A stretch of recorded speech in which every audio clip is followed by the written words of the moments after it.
내가 대입 때 아무도 알려주지 않았던 것, 그리고 굳이 나조차도 알려고 하지 않았던 것. 네, 오늘은요, 수험생들이 보면 좋을 영상, 특히 학과 선택을 할 때, 원서를 넣기 전에 보면 좋을 영상인데, 정시를 준비하는 학생들은 아직 안 넣으셨겠죠. 그래도, 여하를 막론하고 이미 원서를 넣으신 학생도, 그리고 아직 원서를 넣지 않은 학생분들도 영상을 보시면 좋을 것 같거든요. 여러분 안녕하세요. 날이 많이 추워졌죠? 아, 갑자기 라디오 모드? 오늘은 갑자기 비도 오네요. 수능이 이번 주인데 여러분, 네, 좋은 결과 이길 바랍니다. 중국어 관련 학과를 조금 나열해 볼까요? 중어 중문학과, 중국 어학과, 중국 학과, 중국 통상학과, 중국 언어문화학과. 아니, 뭐 이렇게 많아? 아니, 뭐 이렇게 많아요. 그쵸? 난 그냥 중국어를 해서 중국어과 관련된 학과를 가고 싶은데, 막상 쓰려고 보니까 너무 많아. 그래서 보통은 성적에 맞춰서 쓰는 경우가 조금 더 많죠. 제가 그랬어요. 그래서 대학에 가보니까, 아차 싶었어요. 사실 전체적인 범위로 보면은 중국어를 배운다라는 공통점은 있습니다. 네. 어떤 학과건 중국 관련 학과면 중국어가 당연히 공통 분모가 되겠죠. 그런데요, 조금 더 자세히 들어가 보면 세부 내용, 즉 배우는 과목에는 조금 차이가 있습니다. 첫 번째로 중어중문 학과에 대해서 조금 얘기를 해보자면요. 저는 중어중문학과 졸업생입니다. 중어중문 말 그대로 중국 어학과 문학을 합쳐 놓은 말이죠. 그래서 가게 되면 중국어 그리고 중국의 문학, 중국 문학에 대해서 배우게 됩니다. 그래서 기초 중국어부터 시작해서 중국 문학의 역사를 다루는 문학사, 그리고 고전문학, 근현대문학을 다 배우게 됩니다. 어쩌면 문학을 배운다라는 생각을 못하고 간 학생들은 조금은 안 맞거나 어려울 수 있어요. 그래서, 그때부터 슬슬 자퇴를. 그런데 요새는 중국 문학에 관련된 수업이 조금씩 줄어드는 추세라고 합니다. 왜냐면, 사회에선 이렇게 얘기하는 거죠. 야, 문학 배워서 뭐 할 건데?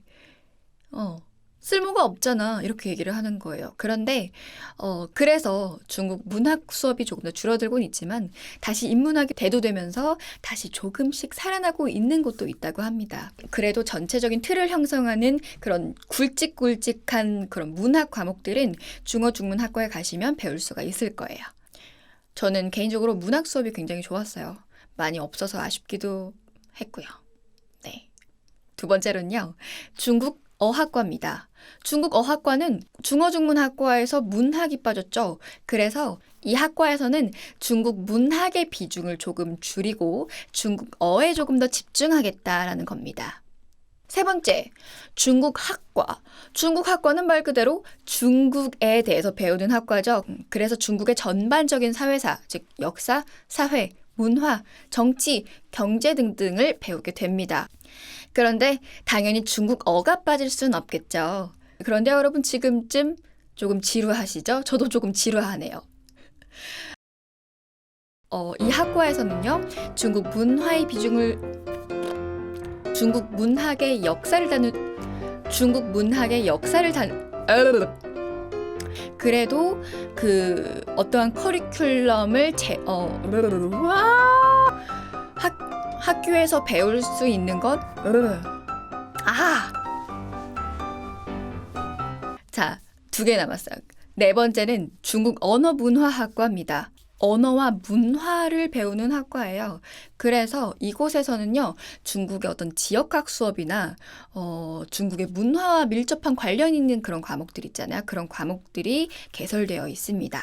마지막으로 중국 통상학과입니다. 중국 통상학과가 제가 알기로 그렇게 많진 않지만 그래도 있는 대학교들이 있거든요. 그런데 중국 통상학과는 조금 더 특이한 게 뭐냐면 학과가 경상 계열에 속해 있어요. 그래서 인문대학이 아닌 경상대학에 있습니다. 중국의 무역과 경제에 대해서 배우는 학과입니다.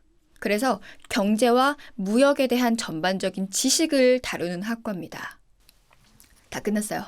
물론 학과의 이름이 그 학과에서 어떠한 내용을 배운다는 전부 다 설명할 순 없지만 그래도 그 학과의 커리큘럼을 가장 잘 나타내게 이름을 짓거든요. 그래서 제가 오늘 말씀드린 내용이 많은 도움이 되실 겁니다. 근데 학교에서 배울 수 있는 건 전부가 아니다란 말 있잖아요. 맞아요. 학교에서 배울 수 있는 건 한정되어 있어요. 지식도 한정되어 있지만 대학, 큰 배움을 얻을 수 있는 기회를 주는 곳인 건 맞는 것 같습니다. 대학에서 배웠던 지식과 대학에서 경험했던 모든 것, 대학 시절 때 경험했던 모든 것들이 여러분들에게 어떠한 날개를 달아줄지는 모르는 거니까요. 저는 수능을 보고 정말 많이 울었어요. 좌절했고 세상이 끝난 줄 알았거든요. 세상이 끝난 줄 알았어요. 아, 끝났다, 난. 근데 그때 제 부모님께서 이런 말씀을 해주셨던 게 기억이 나요. 너는 잠시 움츠리고 있는 꽃이다. 봉우리를 터뜨릴 날이 올 테니 조금 기다려라.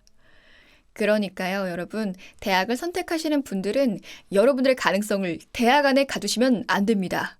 그러니 대학을 선택하시는 분들, 여러분들의 능력과 가능성을 대학 안에 가두지는 말되 대학이란 든든한 울타리가 있으니 다양한 경험을 하길 바래요. 대학을 선택하시지 않으신 분들도 여러분들에게 어떠한 상상치 못할 일들이 벌어질지 모르니까요. 여러분들의 가능성을 가두지 마시기 바랍니다. 나도 모르는 내 가능성이 내 안에 내재되어 있어요. 저도 제가 여기서 영상을 찍고 있을지 누가 알았겠습니까? 엄마도 몰랐어. 아빠도 몰랐어요. 여러분들의 가능성 절대, 진짜 절대 가두지 마세요. 그 대학이란 울타리 안에.